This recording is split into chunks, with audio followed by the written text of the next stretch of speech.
Our chess engine can play reasonably well right now, but how good is it actually? Today, we'll add UCI support to our program so we can find that out.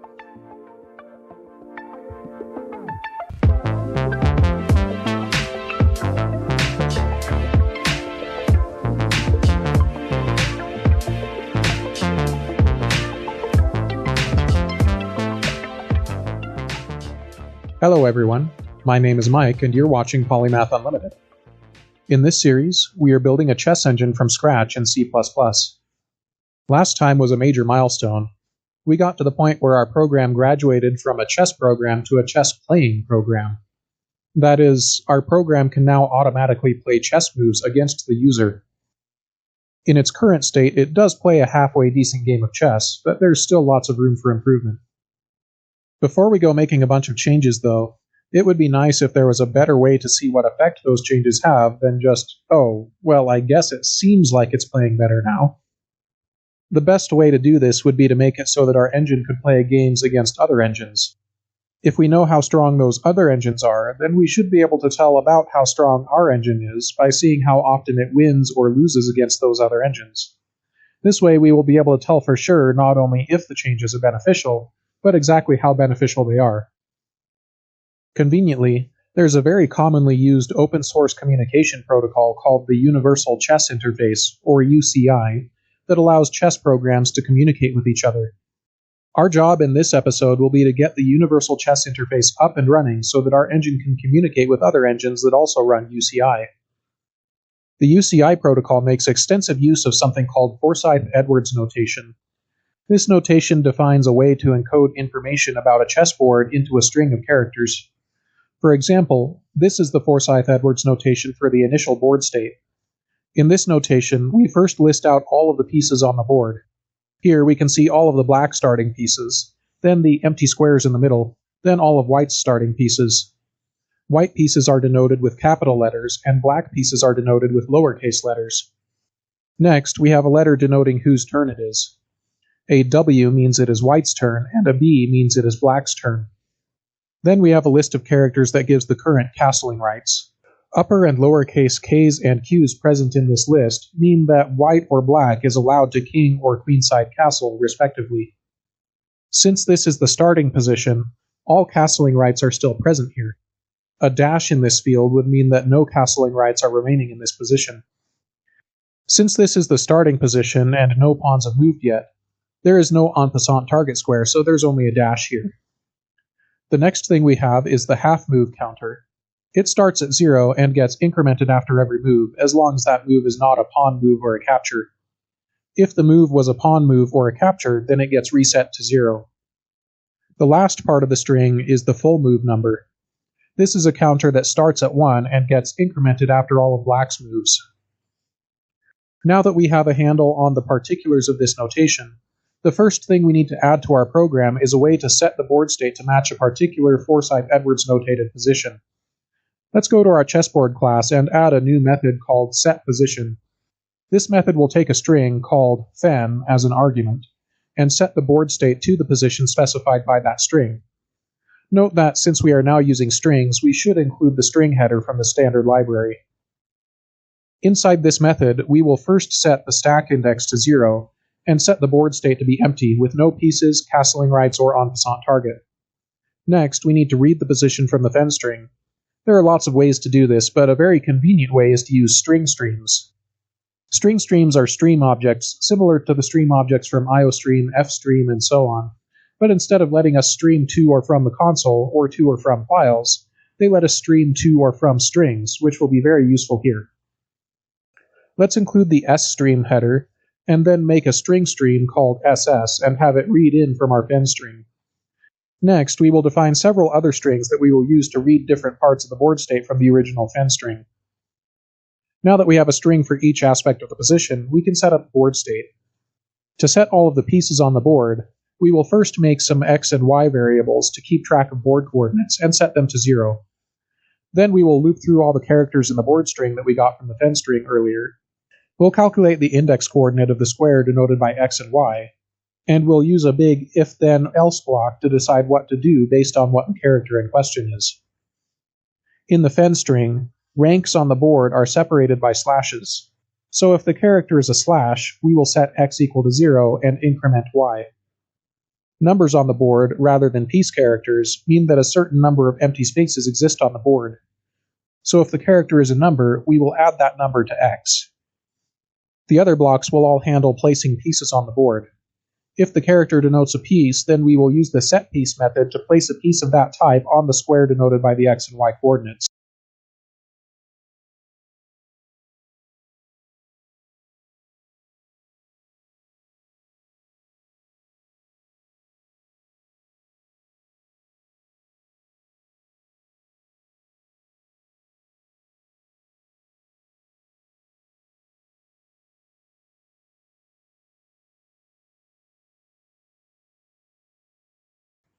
Next comes the en passant target. We will check if the passant string is at least 2 characters long. If it is, then we will do some quick math to calculate the x and y coordinates of the en passant target square based on the alphanumeric coordinates given. We will then combine those coordinates to generate a 64-bit en passant target that our board state can use. Next, we simply set the half move counter to be the same as the half move number given in the fen string. Note that we are simply ignoring the full move counter since our engine doesn't really make use of it anywhere. Finally, we need to set the board's hash value, and we should be done. We can test this by going into our main function and using the new setPosition method on the game object before OpenGL initializes. If we pass in the fen string for the initial board state into the method, we should see that the board state still just starts in the starting position. So far, so good. The real test will be to see what happens when we pass in a string from some arbitrary position. We should see that the method correctly interprets fen strings and sets up positions correctly. If you pass in a string and get weird results, you need to double-check your setPosition method and make sure there are no bugs. It is important that we make absolutely sure that this method is working properly now, since debugging it at this stage is much easier than debugging it later. Once the setPosition method is working correctly, there's one more thing that we will add to our chessboard class. Let's add a new game method which will simply reset the board state to the starting position. This method will be very useful in a moment. With the modifications to the chessboard class done, we can finally actually begin implementing the universal chess interface. In the main function, before OpenGL initializes, we will first add some code that asks the user to select between UCI mode and GUI mode. If UCI mode is selected, then we will print some information about the engine to the console, then print UCI OK. This will let any programs attempting to communicate with our program know that the universal chess interface is supported by our program. We will then call a separate UCI function, which we will simply write above main. The UCI function will constantly ask for input, then execute tasks based on the input given. We'll make an infinite while loop that uses getLine to get a command string from the console. Then we'll use some if statements to interpret the command given and respond accordingly. There are a lot of commands in the UCI specification. Luckily though, we only need to implement a few of them to be able to run our engine against other UCI engines. The first command we need to implement is the UCI command. This command will cause the engine to provide information about itself, then print UCI OK. Next, we will implement the isReady command. This command will simply always print ready OK to the console. Next, we will implement the UCI newGame command. This will simply cause our engine to call the newGame method on the game object. The next command we will implement is the position command, which is a little more complicated. This command will set up a position either from the starting position or from a position specified by a fen string. Then it may optionally make moves from that position in order to arrive at some final position. To implement this, first we will set up a string stream and feed our command to it. Then we will use the string stream to read all the parts of the position. We'll set up a position string, then have the string stream stream to it until we run into a moves token, which will indicate the boundary between the initial position and the list of moves to be made from that position. If the position is the starting position, then we will simply call the newGame method. Otherwise, we will call the setPosition method and pass in the fen string to set up the position that way. Then we need to make any moves that were specified in the position command. We will do this by looping while there is still data left in the string stream. For each move specified by the position command, we will compute the x and y coordinates of the move, then construct those moves as move objects that our chess engine can understand. Most moves will be 4 characters long, specifying initial and final alphanumeric coordinates. However, if there is a fifth character, then the move is a promotion, so we need to handle those cases. Once the move has been constructed, we simply make that move using the move method. The next command we will implement will be the go command. This is the command that asks our engine to provide the move it thinks is the best move in a given position. There are a few optional parameters of the go function as well. For example, the go command can specify a depth at which to search the position. We'll use another string stream to check to see if the depth was specified, and set an engine depth variable to that depth. Next, we will use the search class's best move method to search the position and find the best move at the specified search depth.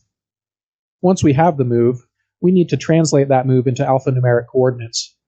This is just a simple matter of doing some math to calculate what the characters of the move need to be, and then formatting them into a string which we will print to the console after a best move token. The last command we need to implement is the quit command. This command will simply cause the program to exit. Like I said before, there are a lot of commands specified in the UCI protocol. However, this small subset should be sufficient for our purposes. Before we try communicating with other programs, let's first try running it on its own just to make sure that everything seems like it's working correctly. If we run the program and select UCI mode, then the engine information should get printed. We should be able to verify that ready OK does get printed if the isReady command is run, and that the engine does provide moves if we run the go command. Now it's time for the big test. Can this engine run against other engines? To facilitate this, we need a separate chess GUI program to handle communication for us. There are a lot of good options out there, but the one I like to use is a program called Lucas Chess. It is free and available to download on the internet. Once you download it and open it, you should see a chessboard come up with a menu bar at the top. In order to run our engine in Lucas Chess, we need to configure it. We will go to Options, then click on Engines Configuration. This will bring us to a menu where we can add engines for Lucas Chess to run. If we click on New, then that will bring up our computer's file folder system. Then we can simply navigate to the folder where our chess engine's application file is compiled to and select it. In my case, this is under the Visual Studio project folder, then under x64, then Release. Once we have selected the engine's application file, we will be prompted to give the engine an alias and a name. I'll just set both to Tutorial Engine for now. Once that is done, we are ready to run our engine. We could play against it ourselves, but it would be far more interesting to play it against other engines. One of the things I really like about Lucas Chess is that it comes pre-installed with lots of pre-made engines to choose from. To run our engine against another engine, we will go to Tools, Engines, then Tournaments between engines. We'll make a new tournament. Once that is done, we can configure settings for the tournament. I usually like to disable any adjudication, which means that wins and draws will only be assigned when they actually happen, and not when Lucas Chess thinks they are inevitable anyway. We can also set options for opening books. We'll leave this alone for now. Then we can go to the Engines tab. To add our engine to the tournament, we will go to Import, External Engines, then select our engine from the list. If this is your first time building an engine and running it in Lucas Chess, then your engine will probably be the only one on the list. I've built a couple other engines over the past couple years, so those are the other ones you see here. Once we have added our engine, we will need to select a maximum search depth for it. We'll set that to 5 in order to match the search depth we were able to achieve in the last episode. In order to add a different engine for ours to face off with, we will go back to Import, then select any engine we like from any of the other lists available. Personally, I really like the engines from the Lucas Elo list, since they tend to play very fast and very reliably. Since our engine likely isn't very good yet, we will select one of the weaker opponents to start with. Once both engines have been added, we will go to the Games Queued tab. Here we will simply add a single game. This will actually add 2 games though, one with our engine playing white and one with it playing black. This isn't too big of a deal though, we can just delete one of them. Let's have our engine play black. Then we will select Launch Workers and hit 1 to make one worker pop up. This is where the game will be played, and if we set up everything correctly, we should be able to see how our engine fares. In order to get good results, we need results from more than just one game. We also need games representing a wide variety of positions and situations. This is part of what the opening book is for. If we go back to the Configuration tab, we can set the matches in the tournament to use an opening book for the first several moves of the game. This makes it so that each game starts differently, leading to a wide variety of different positions, which leads to better, more accurate results. Now we can run our tournament for many rounds and get good statistical results. I ran our engine in 200 games against an opponent rated at 1209 ELO. Our engine scored 32 wins, 91 draws, and 77 losses. If we take these results and plug them into an ELO difference calculator, we find that the difference between engines based on these results is about 80 ELO points, with an error margin of about 36 points.